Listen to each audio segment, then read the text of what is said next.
Let's do this. The Cult of Hockey podcast by the faithful and for the faithful. I'm David Staples of the Edmonton Journal, and I'm here today with Bruce McCurdy.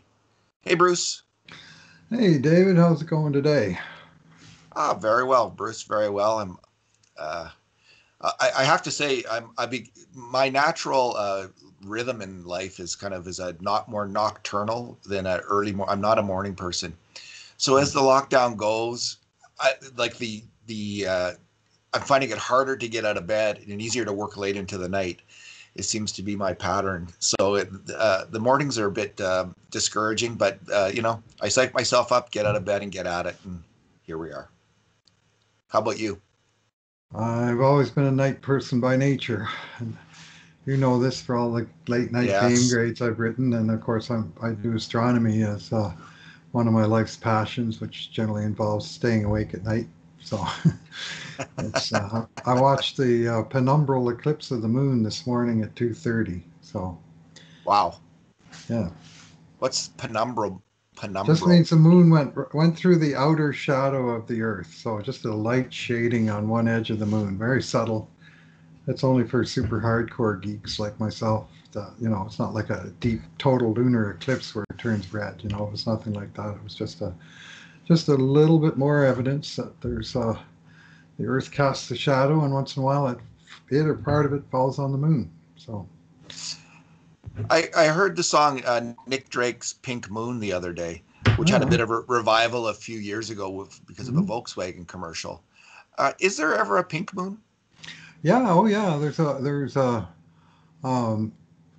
during a total lunar eclipse, the moon actually turns kind of red, and that's because the sunlight that filters through the Earth's atmosphere around the edges of the Earth, that's casting the shadow, but a little bit of sunlight filters through, and it's red sunlight, just like we see red in the sunset or sunrise. The red light refracts more efficiently than the blue, so you get this preferentially red colors anytime the sun is near the horizon or by refraction during a total lunar eclipse. The moon itself turns red, or at least orange or pink or ochre, somewhere in that color tone. I think I've seen the orange moon. That's more familiar to me. All right. Today on the Cult of Hockey podcast, we're going to be talking about a couple different things. Last week, I came up with my list of we're re-ranking the Oilers defensemen based on our viewings of the team in Europe. Because pretty much,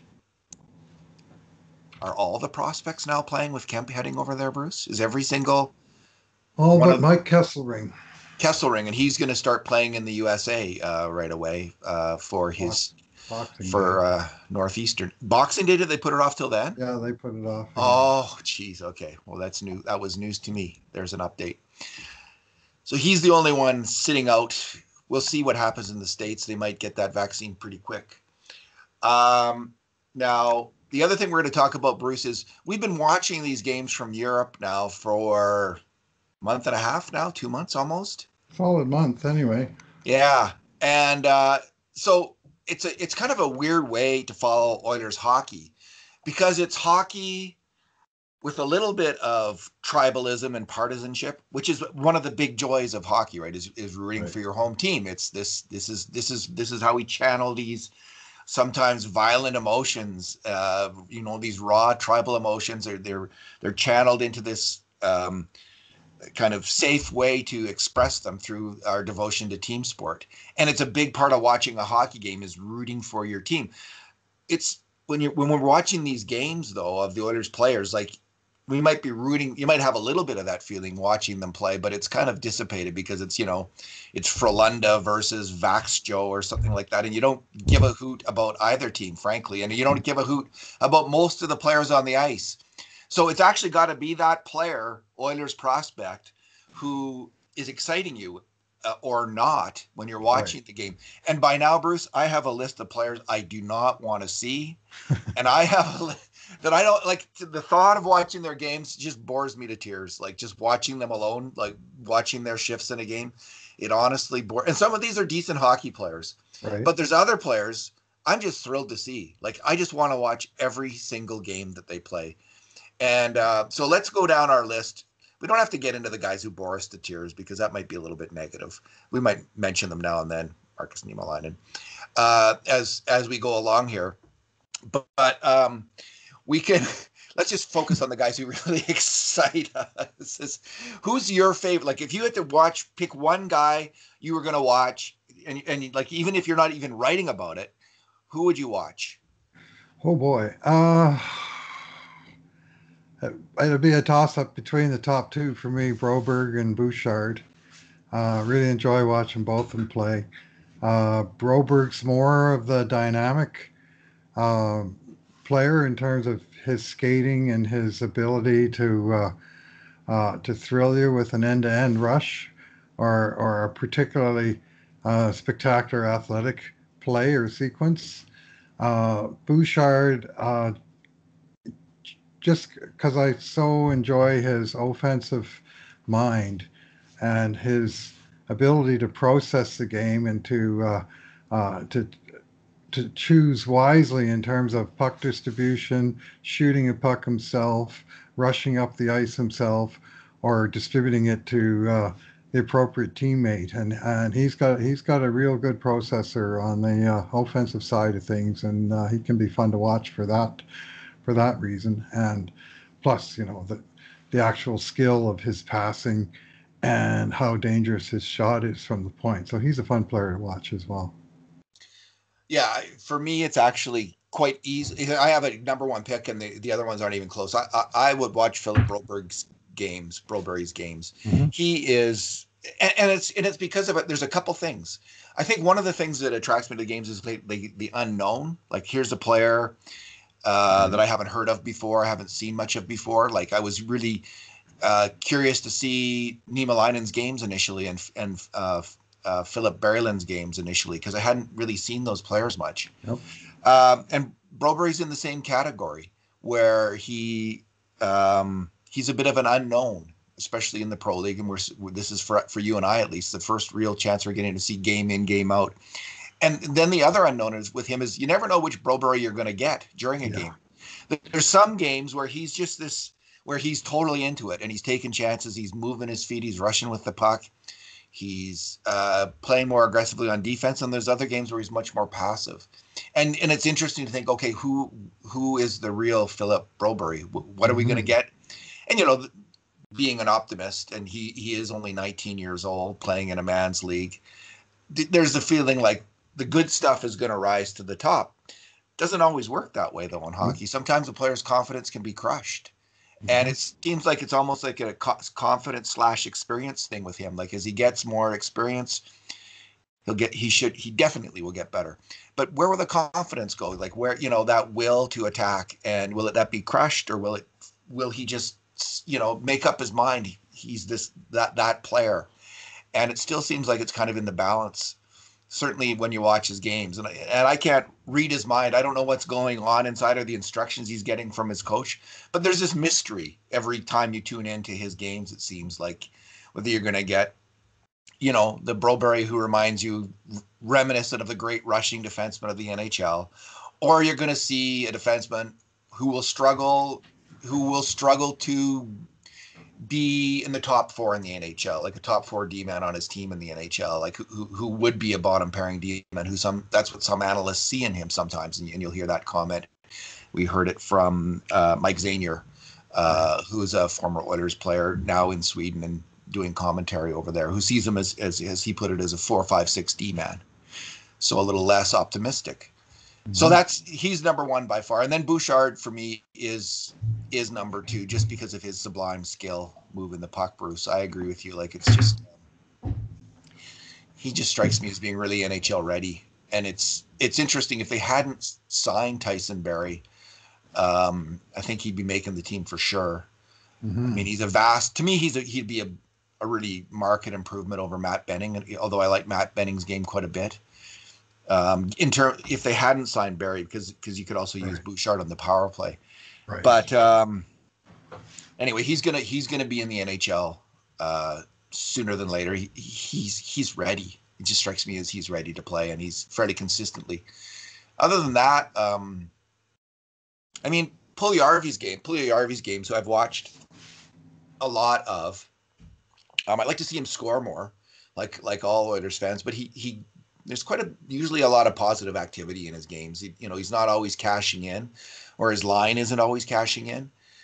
He's pretty exciting to watch though over there because of the confidence in his game and the dominance of his game generally speaking. Yeah, so I guess he'd be my third pick for most exciting, with honorable mention going to Ryan Mcleod. Just to see Ryan McLeod smoke up and down the ice in Switzerland is encouraging, right? It's kind of exciting, and he again also has that game breaking ability because of his speed and size to make one or two rushes a game, which are kind of breath encouraging, if not breathtaking. Well, rushing is one thing. Getting something out of the rush is something else again. I remember, here's our mandatory 70s sports reference. A speedy center who played with the WHA Oilers, Bobby Sheehan. Bobby Sheehan. And about once a game, Bobby would get the puck in his own end of the ice, and he'd just take off with it at like 100 miles an hour up the ice. And excitement would ensue, but goals rarely.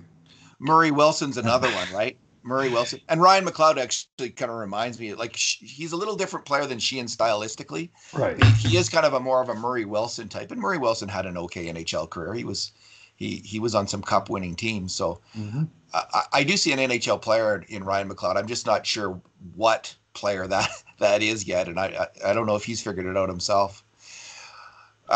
My third guy for now, at least, is Raphael Lavoie. I've had a chance to watch a number of his games in the Hockey Allsvenskan, and he's a big time shooter of the puck as well. He routinely gets 6, 7, 8 shots in a game. He's the best player on his team, Vasby, and I guess recently I watched a few of his earlier games, and recently he had a little slump where he went like 4 games without a point, and now he's back on scoring a goal in each of his last 3 games, and goal and assist in the game yesterday. He helped his team win, and he's let's put it this way: he's the most watchable player on Vasby. that is known as damning with faint praise, Bruce. Right. But yes. But you like him anyway. I do, yeah. He's a big guy, right shot, loves to shoot, but he can pass, and he's an offensive first player. And if I may, just one comment on your observations of Philip Broberry, and that is that sometimes he's like the little girl with the curl, right? And sometimes when he's good, he's very, very good, and when he's bad, he's horrid. I think that was the story about her. I think there's a very distinct possibility we're going to get both of those guys, and we're going to get a guy who's a little bit inconsistent. He'll have his up and his down, and I'll compare him with the 2 first-round draft picks that are currently playing for the Oilers. Darnell Nurse, who some compare him to physically in terms of his style of play and his ability to take over a game physically, and the guy I often compare him to as sort of his Swedish counterpart who did his extra time in Sweden and then came over, Oscar Klefbom. And both those guys, neither one of them you could really call a steady Eddie, right? I mean, they're up, they're great. When they're playing really well, they're good. When they're not playing well, not so good. And sometimes, people get a little bit of a blind spot. Oscar's our best defenseman. Well, yeah, he's our best defenseman for the last 2 weeks, but next week he might be -4, and his game wavers, his defensive game wavers. I mean, you've talked about defensive slumps for players going through them for years, and Oscar is particularly susceptible to them, in my view. And so I think with Broberry, we're going to get some of both, and the question is what ratio. And if he can get to to the point where he's playing near his best game for the majority of the time, then Oilers are going to have a good player. Makes me wonder who the most consistent D-man on the Oilers, and Ethan Bear comes to mind as probably the most consistent, who played in the top 4. And I wonder how much of that is due to injury, like with Larson and Klefbom, right? Like both of them battling their various ailments, shoulder and back. And I think their fortunes on the ice kind of rising and falling with how well they feel physically. Nurse is getting more consistent, I would say. I agree. But he also kind of consistently doesn't completely get the job done on defense or on the attack. Like he's a good defenseman, but like he hasn't rised up to that next level yet. So, but I would say he might be a little bit more consistent. We could actually look into this with some of our numbers and try to determine who is the steadiest Eddie on the Oilers blue line. Then maybe that'll be a future post. We can start by throwing out all results from the month of August. Yeah, I wouldn't. The Pretend playoffs. that play-in series never happened, and then see what else we got. Because, I agree, Bruce. There were disappointments across the board, especially on the back end in the play-in series. What a mess that was. That's what I'm left with. What a fiasco for the Oilers, and what a mess. Just all around. All around, it was just bad. All right. Let's move on, Bruce, and let's talk about your top 7 list. So we've already talked a little bit about the players. Why don't you just give me your list straight from 1 to 9, and then I'll ask you a few questions about what you're thinking. Okay, yeah, this is you did the same thing maybe 10 days ago, and you'd gone through and viewed all the defensemen. I still had 2 left to go that I watched for my current post, which is nominally about Markus Niemelainen and Mike Kesselring. And Kesselring hasn't played yet, and he won't play until Boxing Day at the soonest for Northeastern University. So in his case, I went back to a game he played from last year's Beanpot tournament against Harvard University, and just to get a taste of the guy in action. I've seen him at a couple of dev camps and have been really impressed both times, and I was further impressed in this showing. Anyway, my overall rankings, these are 9 defensemen that we have overall ranked in our Oilers top 16 prospects on the provisional list we did for 2020 when the draft was postponed. So there was no new draft picks in there. And we had 9 defensemen, 3 goalies, and only 5 forwards in our top 17. So thus the Oilers, I think, smart decision to pick nothing but forwards this year because they're very deep on defense. So here goes with the list. Number 1, Evan Bouchard. Number 2, Philip Broberg, very close. Number 3, Dimitri Smorkov. Number 4, William Lagesson. 5, Theodore Lundstrom. 6, Michael Kesselring. 7, Philip Berglund. 8, Phil Kemp. 9, Markus Niemelainen. Okay, so there's a lot of similarities in our list. Probably. Lists. We both have Bouchard and Broberg right at the top. Mm-hmm. And we both have Kemp and Niemelainen right at the bottom. Bruce, what did you see in Niemelainen's? And again, we've only seen 1 game each. Is that correct? So these are first impressions of this player. What did you see that kind of had you doubting him as a prospect? It's impossible to get a worse first impression than I got of Markus Niemelainen, because I watched his most recent game on Sunday. He'd been out for about a month. He came back and he played Saturday, Sunday. Ideally, I would have watched both games, but I just picked the most recent one. So 2 games on back-to-back days, that's a tough ask for a guy who's coming back from anything, especially a big, ponderous defenseman. Anyway, 4 seconds into the first period, he got beat for a goal. And they just sort of pushed the puck ahead from the face-off circle. The right winger came in on him, got the puck right into what I call his arc, where the guy's stick is sort of the area that he controls between his feet and his stick blade.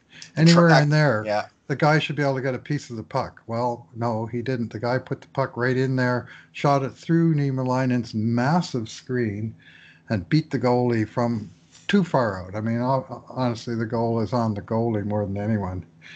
And I started watching this video, and it was like, wait a minute, the puck's in the net. They haven't even put the time clock up yet. And when they did, 4 seconds had elapsed, and that was the official time of the goal. I don't know if it's a Liga record, but I suspect it pretty much has to be. Like, it's hard to do it quicker.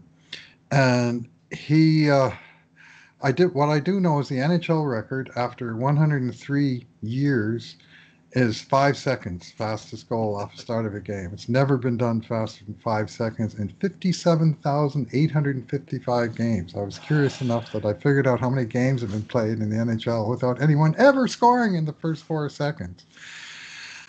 57,000 plus. Anyway, it happened in this game, and Niemelainen was a culprit on the goal, And you know what? He was a culprit on the similar play at least 3 other times in the game where a guy shot the puck right through him. He wasn't able to get a piece of it, and the goalie didn't get a real good view of the shot because the towering defenseman was between him and the shooter. And that's a problem. I mean, if you're going to be a great big, uh, defense first defenseman, right? You got to be getting in the way of pucks as well as players. And he was struggling mightily in that regard. And he took a couple of penalties in just sort of routine battle situations. He took one guy, tackled another guy, where there was no real need for it. Neither one was in a particularly dangerous spot on the ice. And the plus side, like, he didn't have any offense at all, with the exception of one admittedly terrific stretch pass where he had the puck on his stick, looked up, and he picked out a teammate breaking for the far blue line and hit him right on the tape. The guy went in and got pulled down and was awarded a penalty shot. So he did contribute to the offense in that way. But otherwise, when he had the puck on the stick, it was dump it into the corner, ring it around the boards, chop it out into the neutral zone, but nothing, and a few sort of routine route passes to his partner and so on, and short breakout passes, but nothing that convinced me that he's any kind of a dandy with the puck on his stick, and not a lot that convinced me that he was a particularly gifted defensive defenseman, nor that he was a particularly physical one or tough to play against. So I honestly came out from that game wondering why the Oilers signed this guy. Yeah, so we had the same first impression. And I think both of us agree the caveat is these are first impressions. Right. And we may be dealing with a player who's been dealing with injury. Again. We'll look again, and we'll try to give we'll follow. It's kind of, we're not looking forward to watching those games. I admit, but we will dig in and have another look at the player. My last viewings of him was when he was 17, playing for the Finnish junior team in the under 18 tournament just before in his draft year, and then I watched some of his games in the OHL, and my memory of him was as of a much better skater for someone his size. And so this is why the injury thing seems to be, I'm just wondering if he's banged up or something's happening with his skating, because I just remember him skating better. And I think that's why he was drafted third round pick. Mm-hmm. Even though he didn't have a lot of offense there was the hope that someone that big who could skate like him, who seemed to have NHL average or NHL plus skating maybe for a guy that big, could become a player. And when I saw him now, he didn't seem like the same player, because he just was struggling. The skating wasn't there. So we'll keep an eye on that. He's from the Marek Malik, Anton Belov school of skating, which is big, slow, ponderous, slightly faster than he looks because he's got a long stride, but not particularly graceful nor agile. Curtis Foster without the shot. Yeah. So we both have him, and then we both have Kemp, I think, at number 8, and Kemp just signed with Lavoie's team, right, with Vasby, I believe. So he'll be joining him there, and that's great.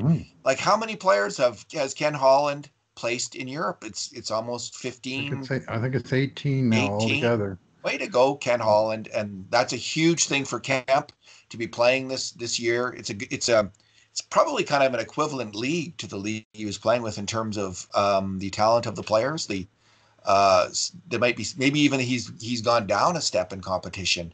Certainly playing on Vasby, he's gone down a step in his teammates' level of competence probably. But it's great he's playing, and I have similar concerns. Kemp is a battler, but I just worry about his skating. Now, I want to ask you about Michael Kesselring, because that's the other guy you got your first. Yeah. We'd seen him in Dev Camp. He looked great. And I just thought, when I looked at him, and this is like an old kind of hockey, he looked like a player, Bruce. Like he's smart. He's in the game. He's competing. He's making plays. He's looking to make plays. He's physical. He can pass the puck. He can make a play. He can make a smart play. And he's 6'5", and he's like his dad, just Casey Kesselring, his father, says he's about 217 now. So this is a guy who was drafted in the 6th round, I believe. Mm-hmm. Yep. And man, I got a great. I watched I think 3 of his games, and I got a really strong first impression Yeah. of a player who's a definite Oilers prospect, and I had him even a little bit higher on my list than you had him because of that. So what was your take on him?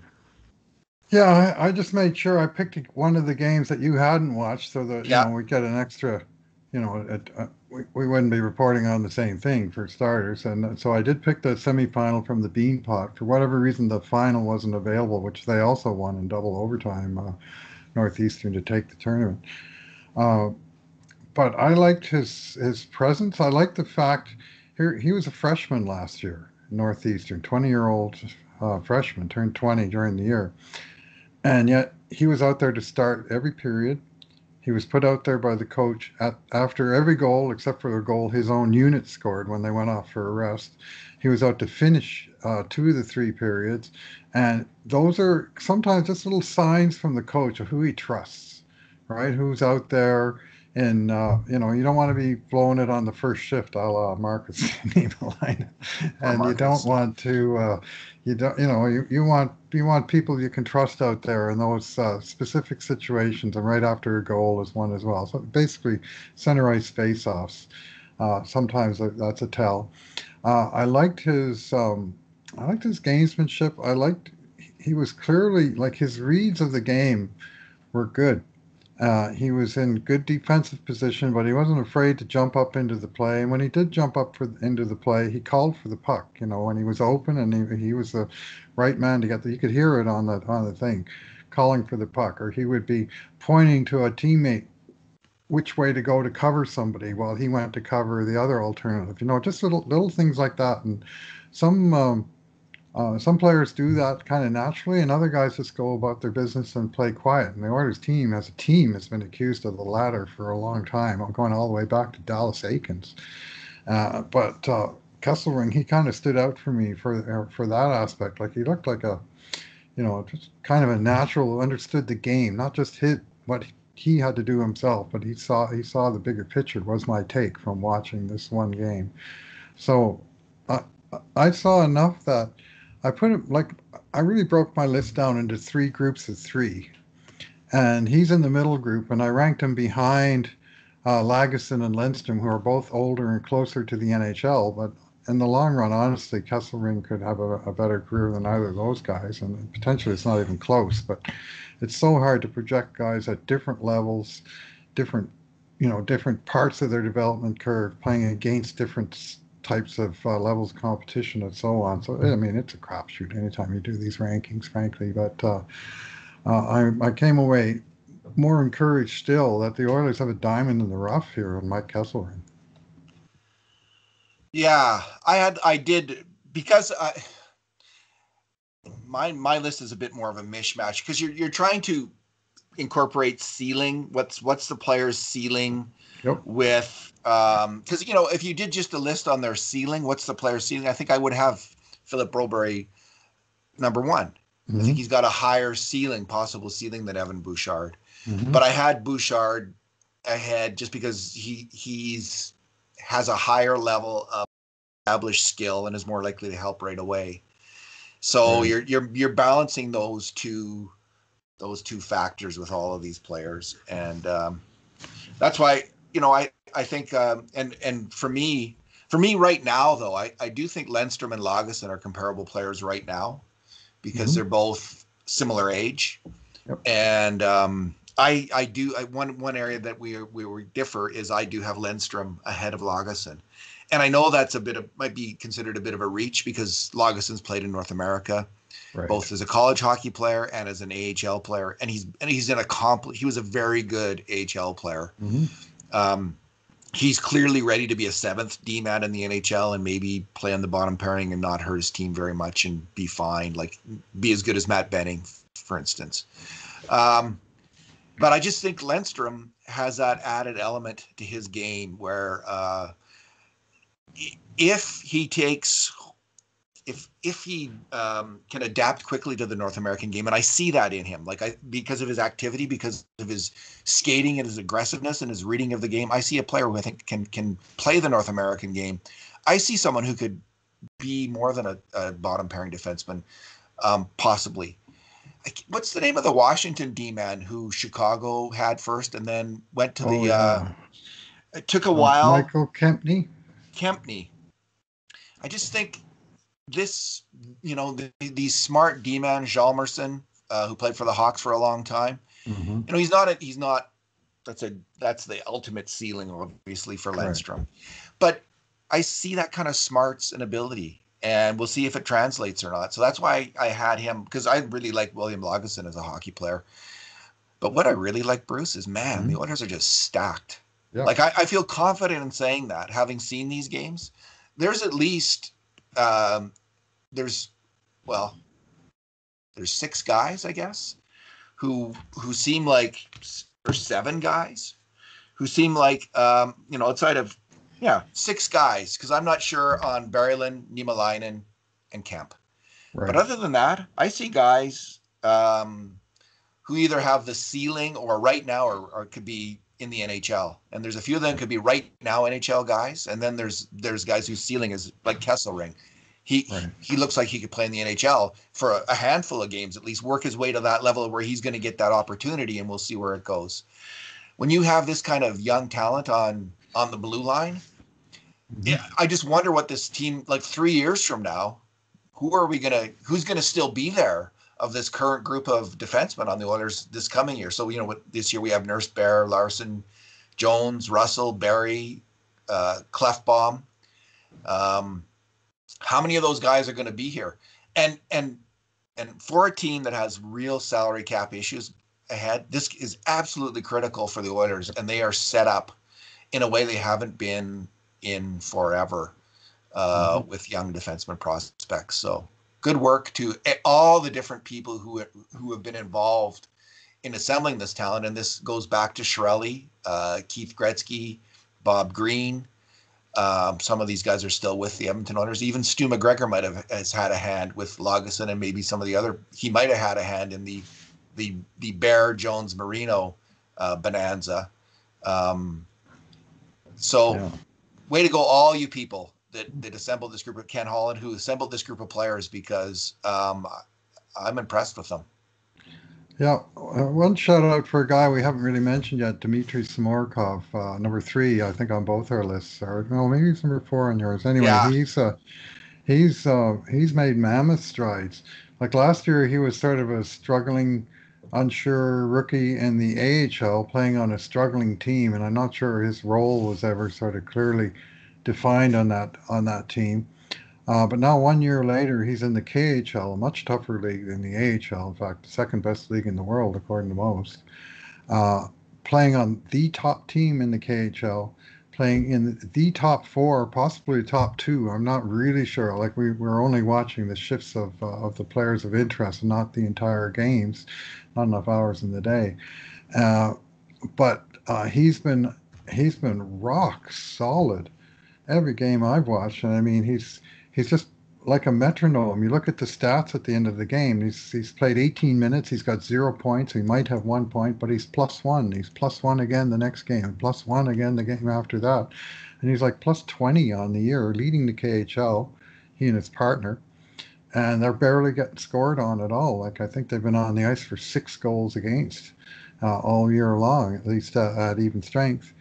And he's he's playing the right side, so he's a lefty, but he's playing with the lefty, and he's the one that's moved over, and he's done so successfully. And he's keeping it simple. He's not really, diving deep into his offensive bag of tricks, which we know he does have based on what we saw of him in junior hockey. But he's more just minding the store in his own end, getting the puck up to the forwards, keeping it out of his own net, getting it back up to the forwards again, letting them look after business at the good end of the ice. And I mean, it is a good team. And one of the ways you get a good plus is if you're a good player on a good team, but you have to be a good player, and he is. And so that's a really encouraging development, is how he's moved up in the steady Eddie category. So yeah, of the big 3, maybe he's even the closest. It's hard to say, but the good news for the Oilers is that all 3 of them are still on entry-level contracts and will be next season, and that all 3 of them are ineligible for the expansion draft. They're sheltered from the upcoming Seattle expansion draft. So they have, even if they somehow lose a defender to Seattle, well, they have these three young guys that are primed and ready to move into the NHL, at least I would say in 2021, 22 in each case. Yeah, Samorukov, the human metronome. He one of the issues apparently last year in Bakersfield, he has apparently a preference to play as a left shot guy on the right side. And he's one of those guys, because of his strong skating, I'd put Caleb Jones in the same category as a left shot guy playing the right side. There doesn't seem to be a marked drop off in performance. I can't say that backed by any numbers or any statistical analysis, just by eye of the two players. But he apparently preferred that, and he wasn't always getting that in Bakersfield. It was one of those. I always hate these situations like where they have the veteran player, like Logan Day seemed to play ahead of Samorukov, and I never saw Logan Day as any kind of prospect at all. But he had the contract and he was playing, and not always. He often would put him at forward. But I just thought, like, why? I just wonder in retrospect if they might have done that differently. Like, just go with Samorukov. Of course, they want the players to earn everything they get in the minor leagues. And, Day was the veteran and they're giving him a chance. And there might be some aspect of wanting to win because Day might help you win a little bit more. That's more of a sure thing. But I'm not sure that Samorukov got off on the right foot in Bakersfield. He just took a while, it looks like, to adjust. But, man, is he ever killing it in Moscow. And, good for him. And you're right, Bruce, about the expansion draft. And here's my question: because let's say Samorukov is staying the whole year, they don't burn a year on his ELC. It's like an extra year. Do they burn a year? They do. Yeah, they do. Are you sure? Yeah, they loaned him out, but he's still in the development phase. So I'm not sure how it works in terms of who pays him how much and so on. But I don't think that's a way of taking time off of the entry-level contract. You don't get the Oilers aren't going to get an extra year then. The Oilers it does take time off of the years of service that they burn to become a UFA. And for instance, Puljujärvi last year played over in Finland in his fourth year, and normally after the fourth year, a player gets his arbitration rights, and he didn't. So there's certainly some fine print in there, and I'm not the lawyer that can tell you what it all means, but. The best of my understanding is as a entry-level contract, once the clock starts ticking, even if you loan the guy out, it keeps ticking. Because I've loaned guys before, right?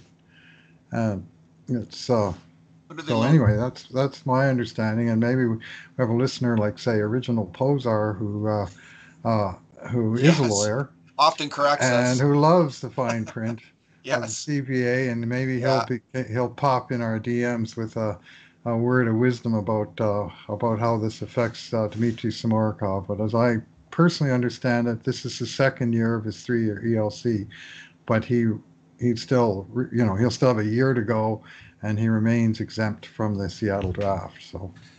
Yeah, Original Posar is very polite about it. Like, he never goes right on Twitter and hey, you got this wrong. It's always a nice DM.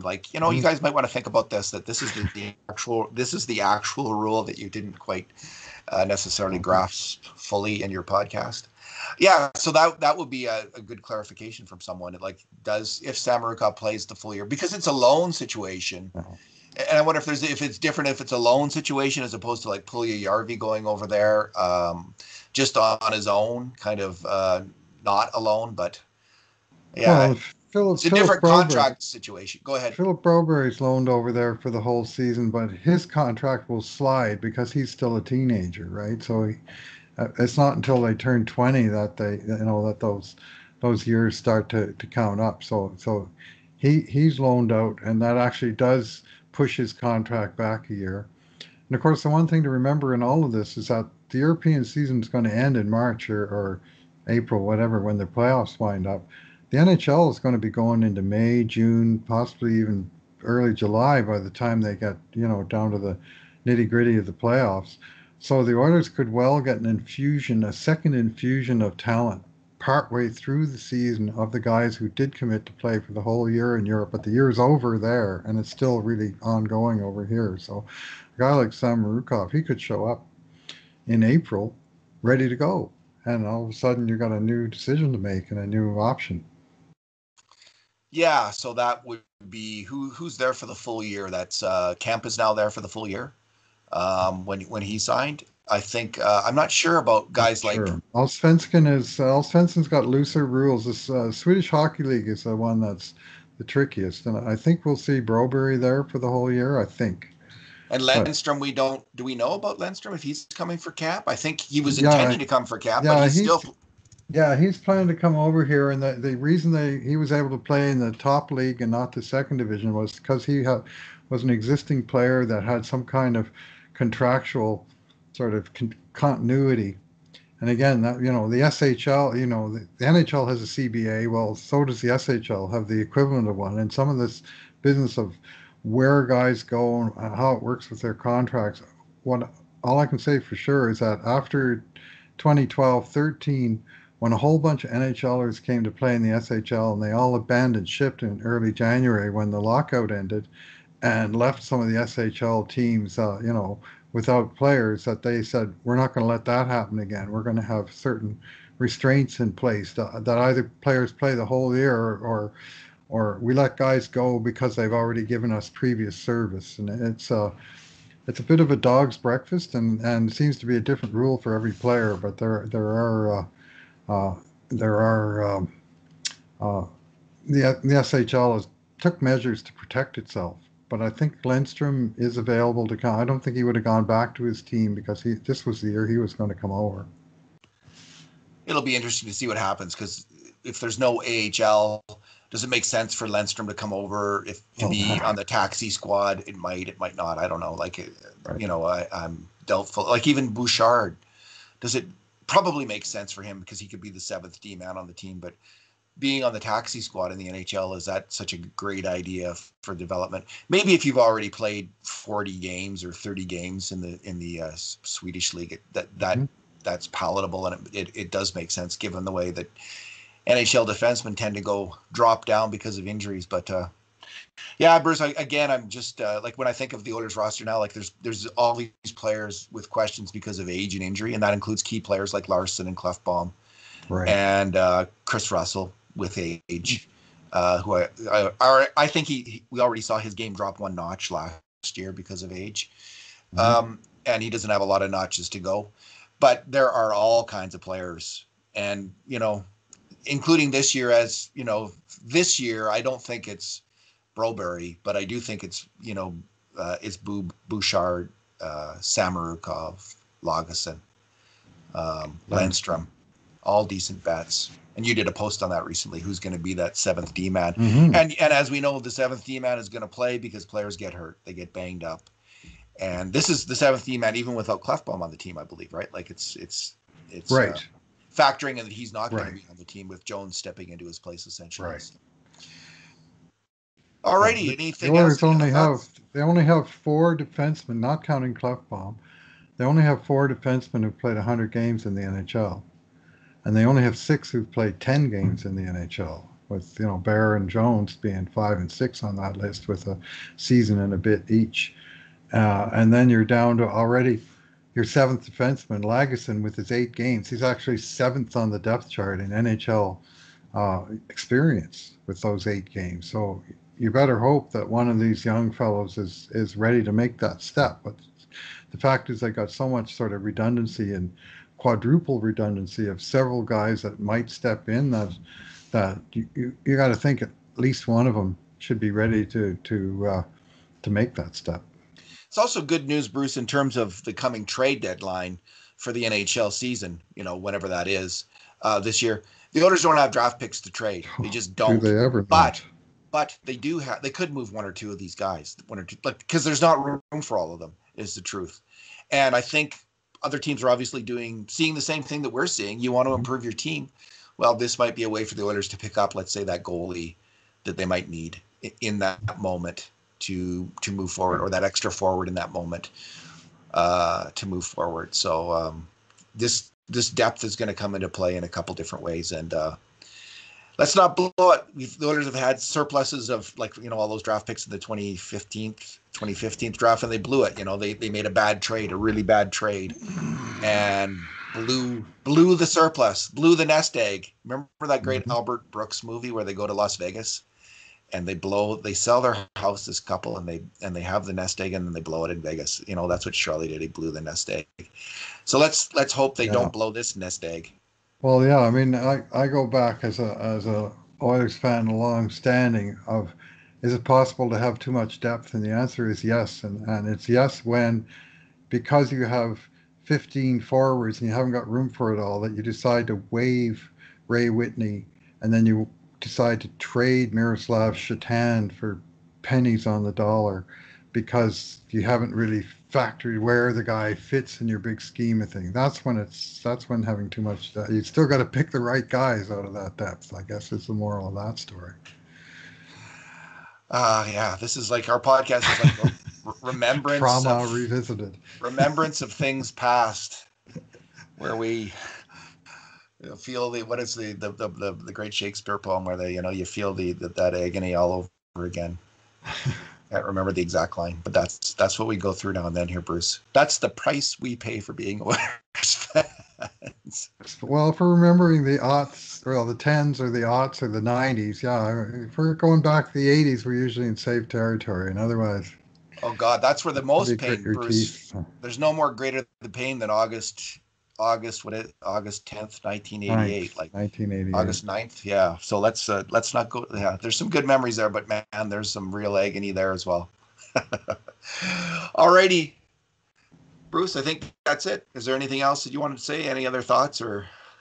No, we're waiting for some news to break on the NHL. They seem to be at a standstill in terms of how they're going to get this machine rolling again. And of course, like the rest of society as a whole, everything is at a little bit of at the mercy of the COVID virus and what happens next in terms of government actions and shutdowns and so on. So it's, to some degree, it's out of their hands, and to some degree it's it's the owners and players squabbling about how best to split up the money, and we'll see how it goes. But you got to think they know enough that it would be disastrous to their business and their brand to have any kind of a work stoppage prevent them from getting back in good time once it's safe to do so. I've become, for a long time I was doubtful about the vaccine stuff because there was people saying there's never been a coronavirus vaccine and blah, blah, blah. And it just seems like there's just been an unending run of good news on the vaccine front. And some questions in Canada, but my hope is, Bruce, and I'm starting to get the sense that maybe there's just going to be so much vaccine, such a glut of vaccine produced by companies like Moderna and Pfizer and AstraZeneca in England, and other companies as well. Mm-hmm. There's going to be such a glut that anyone who needs and wants the vaccine early in the new year, in the first 3 months of the new year, I'm just fingers crossed that there's going to be so much that the world's going to change for the better. And man, would that ever be great? I think we could all use that. So that's my hope and wish for the new year. And I'm starting to just get a weird, a bit of a sense that's what's going to happen. Moderna, they're talking about 1 billion doses of the Moderna vaccine in 2021. 1 billion. So that's one company. And there's lots of these companies. I think that at one point there was like 130 companies, different, working on vaccines around the world. So there's Russian vaccines, there's Chinese vaccines. So how that impacts the NHL could be very good news for maybe Pete fans will be in the stands by the time that the playoffs come around, if not before then. So fingers crossed. Alrighty, Bruce, thanks again for talking today. Thanks for listening, everyone. And in the meantime, and in between time, this has been another edition of the Cult of Hockey podcast.